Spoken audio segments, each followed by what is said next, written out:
एक संविधान a constitution as written December 1946 और November 1949 के बीच लिखा गया है। लगभग 300 भारतीयों ने देश के राजनीतिक भविष्य पर बैठकों की एक श्रृंखला की थी। Between December 1946 and November 1949, some 300 Indians had a series of meetings on the country's political future. इस संविधान सभा की बैठकें नई दिल्ली में आयोजित की गईं, लेकिन इसमें भाग लेने वाले पूरे भारत से और विभिन्न राजनीतिक दलों से आए थे। The meetings of this Constituent Assembly were held in New Delhi, but the participants came from all over India and from different political parties. इन चर्चाओं के परिणामस्वरूप भारतीय संविधान का निर्माण हुआ, जो 26 जनवरी 1950 को लागू हुआ। These discussions resulted in the framing of the Indian Constitution, which came into effect on 26 January 1950. संविधान की एक विशेषता इसका सार्वभौमिक वयस्क मताधिकार को अपनाना था। One feature of the Constitution was its adoption of universal adult franchise.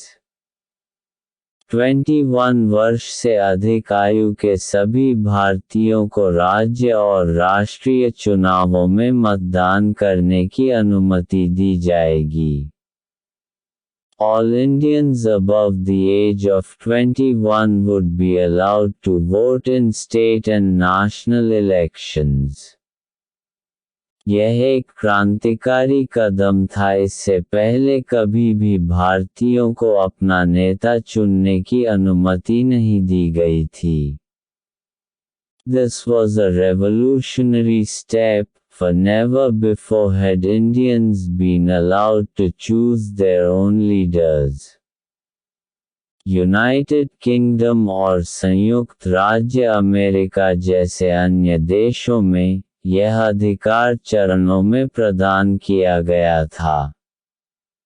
In other countries, such as the United Kingdom and the United States, this right had been granted in stages. पहले केवल संपत्ति के पुरुषों के पास vote था।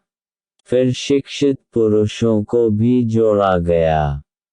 First only men of property had the vote. Then men who were educated were also added on. मजदूर वर्ग के पुरुषों को लंबे संघर्ष के बाद ही वोट मिला। Working class men got the vote only after a long struggle. अंत में, अपने स्वयं के कड़े संघर्ष के बाद, अमेरिकी और ब्रिटिश महिलाओं को वोट दिया गया।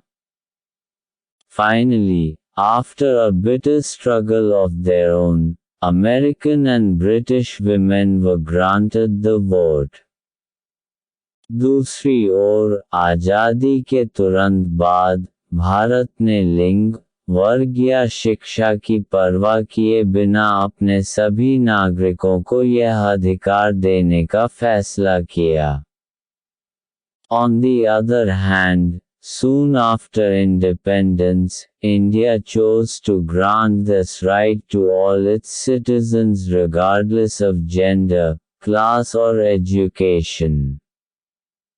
संविधान की एक दूसरी विशेषता यह थी कि यह सभी नागरिकों को उनकी जाति या धार्मिक संबद्धता की परवाह किए बिना कानून के समक्ष समानता की गारंटी देता है। A second feature of the Constitution was that it guaranteed equality before the law to all citizens, regardless of their caste or religious affiliation.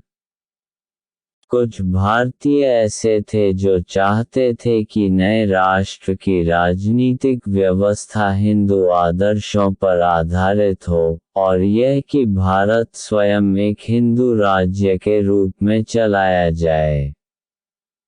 There were some Indians who wished that the political system of the new nation be based on Hindu ideals, and that India itself be run as a Hindu state. उन्होंने पाकिस्तान का उदाहरण दिया, एक ऐसा देश जिसे स्पष्ट रूप से एक विशेष धार्मिक समुदाय मुसलमानों के हितों की रक्षा और आगे बढ़ाने के लिए बनाया गया था। They pointed to the example of Pakistan, a country created explicitly to protect and further the interests of a particular religious community, the Muslims. हालांकि भारतीय प्रधानमंत्री जवाहरलाल नेहरू का मत था कि भारत हिंदू पाकिस्तान नहीं बन सकता है और नहीं बनना चाहिए। However, the Indian Prime Minister, Jawaharlal Nehru, was of the opinion that India could not and must not become a Hindu Pakistan. मुसलमानों के अलावा भारत में सिखों और ईसाइयों के साथ साथ कई पारसियों और जैनियों की भी बड़ी आबादी थी। Besides Muslims, India also had large populations of Sikhs and Christians, as well as many Parsis and Jains. नए संविधान के तहत उनके पास हिंदुओं के समान अधिकार होंगे, सरकारी या निजी क्षेत्र में नौकरी मांगने के समान अवसर, कानून के समक्ष समान अधिकार। Under the new constitution, they would have the same rights as Hindus, the same opportunities when it came to seeking jobs in government or the private sector, the same rights before the law. संविधान की एक तीसरी विशेषता यह थी कि इसने सबसे गरीब और सबसे वंचित भारतीयों के लिए विशेष विशेषाधिकार प्रदान किए। A third feature of the Constitution was that it offered special privileges for the poorest and most disadvantaged Indians. अस्पृश्यता की प्रथा, जिसे भारत के उचित नाम पर कलंक और धब्बा के रूप में वर्णित किया गया था, को समाप्त कर दिया गया था। The practice of untouchability, described as a slur and a blot on the fair name of India, was abolished. Hindu मंदिर, जो पहले केवल उच्च जातियों के लिए खुले थे, पूर्व अछूतों सहित सभी के लिए खुले थे। Hindu temples, previously open to only the higher castes, were thrown open to all, including the former untouchables. एक लंबी बहस के बाद, संविधान सभा ने यह भी सिफारिश की कि विधायिकाओं में सीटों का एक निश्चित प्रतिशत और साथ ही सरकार में नौकरियों को सबसे निचली जातियों के सदस्यों के लिए आरक्षित किया जाए। After a long debate, the Constituent Assembly also recommended that a certain percentage of seats in legislatures as well as jobs in government be reserved for members of the lowest castes. कुछ लोगों द्वारा यह तर्क दिया गया था कि अछूत या जैसा कि वे अब हरिजन के रूप में जाने जाते थे, उम्मीदवारों के पास प्रतिष्ठित भारतीय प्रशासनिक सेवा में प्रवेश पाने के लिए पर्याप्त ग्रेड नहीं थे। It had been argued by some that untouchable, or as they were now known, Harijan candidates did not have good enough grades to get into the prestigious Indian Administrative Service. लेकिन जैसा कि संविधान सभा के एक सदस्य H.J. खांडेकर ने तर्क दिया, हरिजनों के आज अयोग्य होने के लिए ऊंची जातियां जिम्मेदार थीं. But, as one member of the Constituent Assembly, H.J. Khandekar argued, it was the upper castes who were responsible for the Harijan being unfit today. Khandekar ने अपने अधिक विशेषाधिकार प्राप्त सहयोगियों को संबोधित करते हुए कहा, हम हजारों वर्षों से दबे हुए थे. Addressing his more privileged colleagues, Khandekar said, we were suppressed for thousands of years. आपने हमें अपनी सेवा में लगा दिया और हमें इस हद तक दबा दिया कि न तो हमारा मन काम करता है और न ही हमारा शरीर और न ही हमारा दिल काम करता है और न ही हम आगे बढ़ पाते हैं. You engaged us in your service to serve your own ends and suppressed us to such an extent that neither our minds nor our bodies and nor even our hearts work, nor are we able to march forward. पूर्व अछूतों के साथ साथ आदिवासियों या अनुसूचित जनजातियों को भी सीटों और नौकरियों में आरक्षण दिया गया था.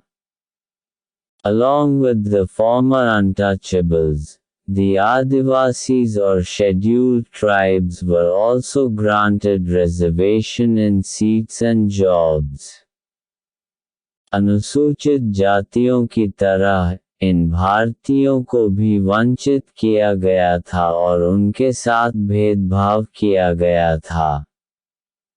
Like the scheduled castes, these Indians too had been deprived and discriminated against.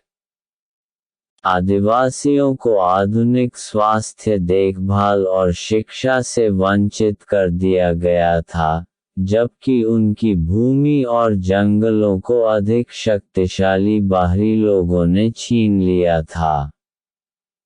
The tribals had been deprived of modern healthcare and education, while their lands and forests had been taken away by more powerful outsiders. संविधान द्वारा उन्हें प्रदान किए गए नए विशेषाधिकार इसके लिए संशोधन करने के लिए थे. The new privileges granted them by the Constitution were meant to make amends for this. संविधान सभा ने केंद्र सरकार बनाम राज्य सरकारों की शक्तियों पर चर्चा करते हुए कई दिन बिताए. The Constituent Assembly spent many days discussing the powers of the central government versus those of the state governments. कुछ सदस्यों ने सोचा कि केंद्र के हित सर्वोपरि होने चाहिए. Some members thought that the center's interests should be foremost. यह तर्क दिया गया था कि केवल एक मजबूत केंद्र, पूरे देश की भलाई के लिए सोचने और योजना बनाने की स्थिति में होगा. Only a strong center, it was argued, would be in a position to think and plan for the well-being of the country as a whole. अन्य सदस्यों ने महसूस किया कि प्रांतों को अधिक स्वायत्तता और स्वतंत्रता होनी चाहिए. Other members felt that the provinces should have greater autonomy and freedom. Mysore के एक सदस्य को डर था कि वर्तमान व्यवस्था के तहत, लोकतंत्र दिल्ली में केंद्रित है और इसे देश के बाकी हिस्सों में उसी अर्थ और भावना से काम करने की अनुमति नहीं है. A member from Mysore feared that under the present system, democracy is centered in Delhi and it is not allowed to work in the same sense and spirit in the rest of the country. Madras के एक सदस्य ने जोर देकर कहा कि प्रांतों के लोगों की भलाई के लिए प्रारंभिक जिम्मेदारी प्रांतीय सरकारों के पास होनी चाहिए. A member from Madras insisted that the initial responsibility for the well-being of the people of the provinces should rest with the provincial governments. संविधान ने विषयों की 3 सूचियां प्रदान करके इन प्रतिस्पर्धी दावों को संतुलित करने की कोशिश की. कर, रक्षा और विदेशी मामलों जैसे विषयों के साथ एक संघ सूची, जो केंद्र की अनन्य जिम्मेदारी होगी.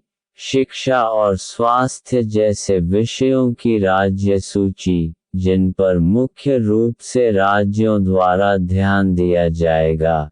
एक समवर्ती सूची, जिसके तहत वन और कृषि जैसे विषय आएंगे, जिसमें केंद्र और राज्यों की संयुक्त जिम्मेदारी होगी. The Constitution sought to balance these competing claims by providing 3 lists of subjects, a union list, with subjects such as taxes, defense and foreign affairs, which would be the exclusive responsibility of the center, a state list of subjects, such as education and health, which would be taken care of principally by the states, a concurrent list, under which would come subjects such as forests and agriculture, in which the center and the states would have joint responsibility. संविधान सभा में एक और बड़ी बहस भाषा से संबंधित थी. Another major debate in the Constituent Assembly concerned language. कई सदस्यों का मानना था कि अंग्रेजी भाषा को ब्रिटिश शासकों के पास भारत छोड़ देना चाहिए. इसका स्थान, उन्होंने तर्क दिया, हिंदी द्वारा लिया जाना चाहिए. Many members believed that the English language should leave India with the British rulers.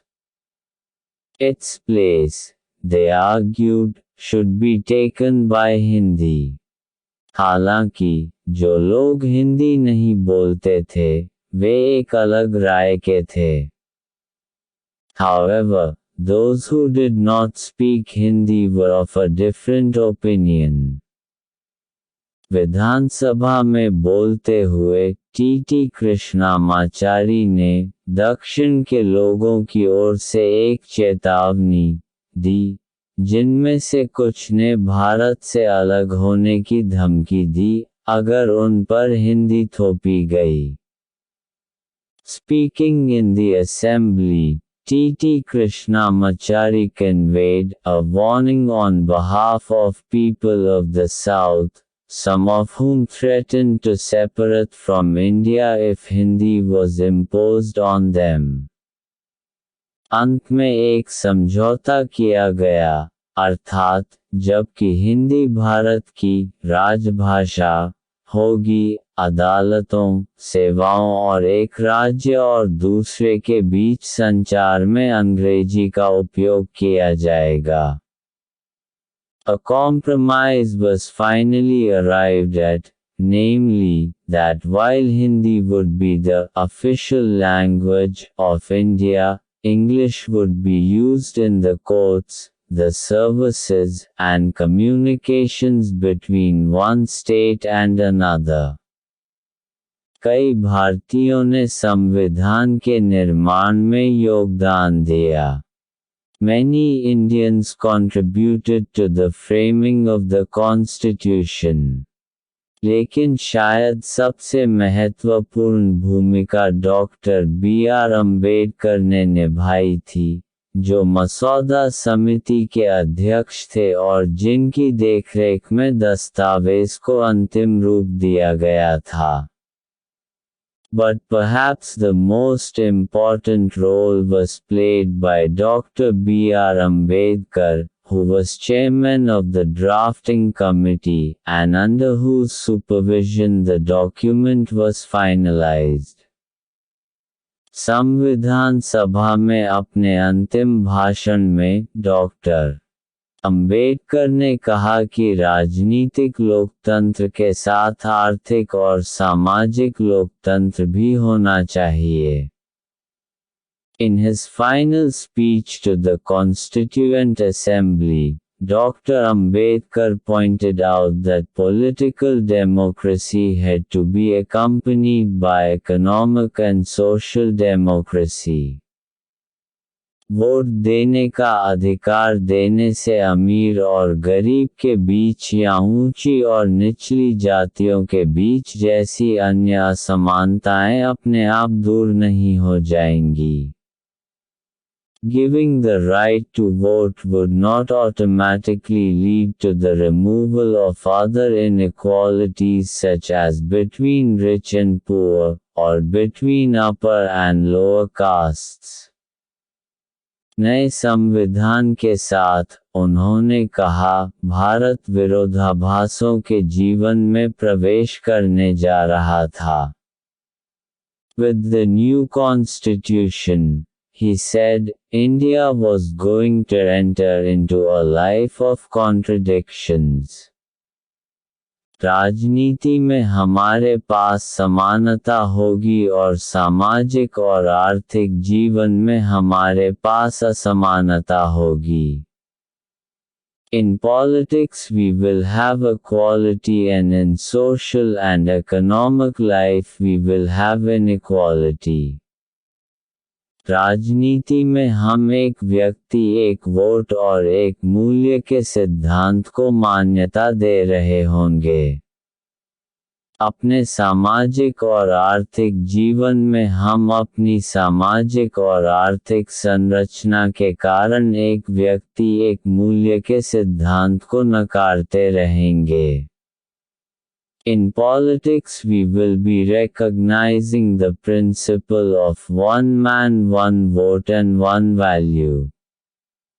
In our social and economic life, we shall, by reason of our social and economic structure, continue to deny the principle of one man one value.